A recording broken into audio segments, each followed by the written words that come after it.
I think it will be fair if we do a little more homework on that before we become more specific.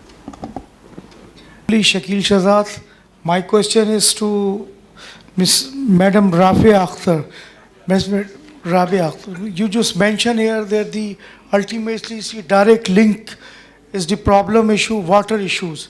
As Pakistan says it is our Sherag and India says a two-tongue. He just proved it that it's a two-tongue.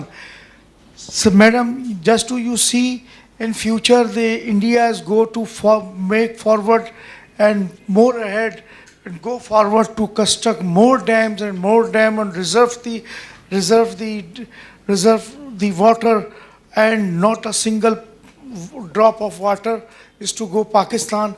Is Mr. Modi is already mentioned in different speeches of the country, as we mentioned.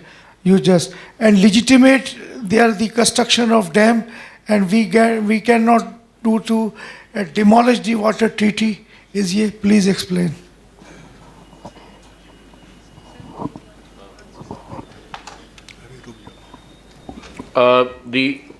If with the permission of the honorable speaker, we have a water issue with India, and as Dr. Rabia had mentioned that there is a possibility being considered in Indian policymakers to consider abrogation of the Indus Water Treaty. I remember when Rabia, myself and few others used to attend some track 2 discussions few years back, and we would say to our Indian colleagues there is a possibility of abrogation, they would rubbish us. No, there is no way, you can't even think of this, blah, blah. But when Mr. Modi came to power, he actually convened a formal meeting in New Delhi and it called his legal advisors and others on how to look at the possibility of abrogation, because he had already made this statement about the water and everything. And I think sanity prevailed and his legal team, they had 2-3 days meetings and legal team gave an input, you can't. And the next day I was also asked and I gave a statement that it can't be abrogated unilaterally. You need to enter into a separate treaty under Article 12 of the Indus Water Treaty to have an abrogation executed. Until such time Pakistan does not agree, and in the event that they attempt abrogation, it will be viewed as an act of serious hostility against the state of Pakistan, and so on and so forth. So in case of Kashmir, the issue of IWT is also tied up, because we are the lower riparians, they are the upper riparians, and then that is one of the serious agenda items that they have. So therefore, that's also one head of preparatory research work that we need to do and synthesize the international community on a standalone basis, notwithstanding the Kashmir part, but merely on this ground that the right of lower riparian cannot be tampered with even if there is no treaty. So let alone we have a treaty which creates the obligation on the upper riparian to let the water flow to lower riparian. So on what? There is no legal basis, no evidence, no precedent. There are 181 or 182 treaties between upper and lower riparian in Africa. Now, all those treaties have been honored. So if India considers this, it will be a serious deviation of the practice of the nations apart from bilateral treaty and the jurisprudence relating to upper and lower riparian.